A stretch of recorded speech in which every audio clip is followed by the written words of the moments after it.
Thunder Rolling in the Mountains by Scott Odell and Elizabeth Hall. Read to you by Mrs. Shoemaker. Chapter 11. With sick hearts we packed in the dark to leave. 4 of our best warriors lay dead. Besides Walla-its and red moccasin tops, we had lost Rainbow and 5 wounds. Only a few families were not mourning a lost relative. The bluecoats were pinned in rifle pits among the trees and could not see our camp. A dozen of our warriors kept them busy fighting so we could get away. My father was in charge of our escape. He rounded up the horses and we got ready to go.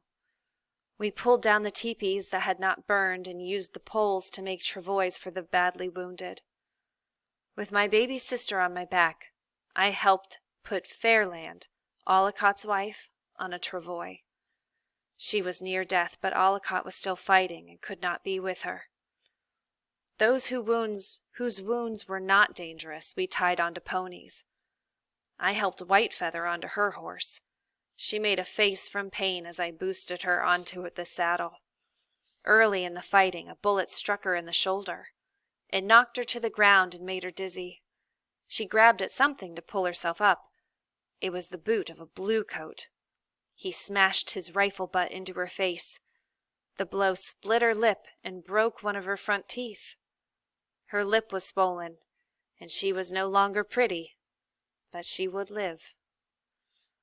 Before we started off, we buried many of our dead. As we wrapped them in soft buffalo robes, we wailed songs of mourning.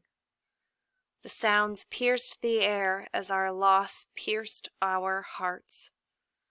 With each one, we buried some of that person's prized possessions: a flute, a necklace, bracelets of copper wire, an embroidered headband.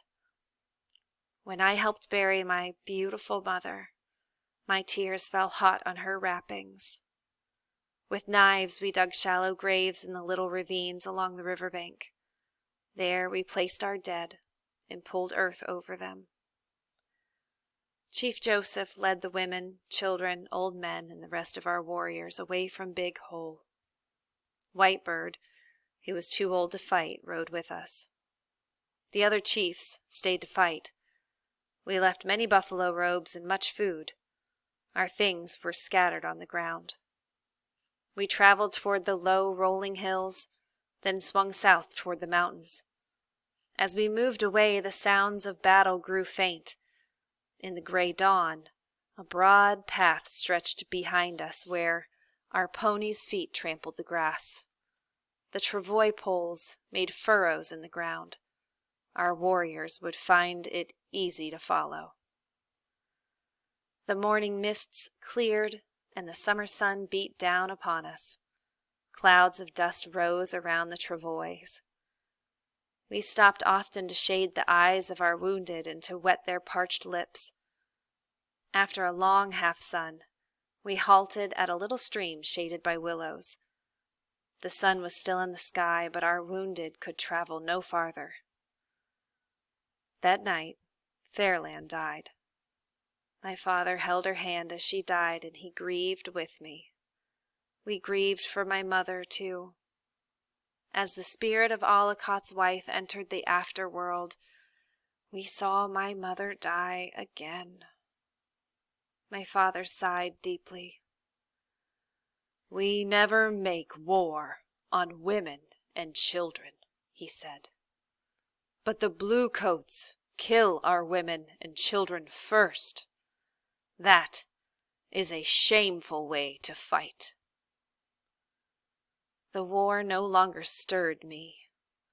Before this, we had beaten the bluecoats with little trouble. Few of our people had been killed, but now we lost many.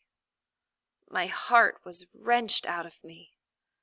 I feared for Swan Necklace, and I feared for my people. But I could not think about my fears. Bending Willow cried for my mother and for my mother's milk. I fed her soft mush, but she spat it out and cried harder. Then Deer Woman knelt by my side. Her baby had been killed by the bluecoats. She picked up Bending Willow and held her close, letting her drink the milk that her own baby no longer needed. We slept little that night. There were many wounded to care for. I carried water, changed bandages, and fed camas mush to those who could eat. I comforted those who cried out in pain. In the morning, as we were packing the horses, the warriors rode into camp. Swan Necklace was safe. "Do not fear for me," he said. "Bullets cannot kill me as long as I have my war whistle." When he went into battle, he sounded his war whistle. It was made from the wing bone of a crane, and its piercing cry called Swan Necklace's guardian spirit to protect him. "Red Moccasin Tops lies dead," I answered. "His guardian spirit protected him only from wounds on his body," said Swan Necklace. "He was shot in the throat." "And Walla-its? And Rainbow? And all our other brave warriors who lie dead?" "Perhaps Walla-its was shot before he could pick up his charm of weasel skin and raven feathers," said Swan Necklace. "Rainbow's guardian spirit protected him in battle only after sunrise, and then he could walk among his enemies. He was struck while the sky was dark." I wondered at his words and prayed to the great spirit chief to protect him. We buried Fairland with her elk-hide dress that she wore on feast days and a shell necklace from the land of the great waters. We wailed songs of grief for her. Before we left our camp, the war council met once more. Looking Glass was in disgrace. He had failed the people. "We have traveled too slowly and have been too careless," said Whitebird. "We cannot fight again. If we kill one soldier, 1,000 will take his place. But if we lose one warrior, there is no one to take his place." The council heard his words and chose a new leader. It was Lean Elk, a young warrior with a tight mouth and burning eyes. At noon, he sent us south with his burning gaze.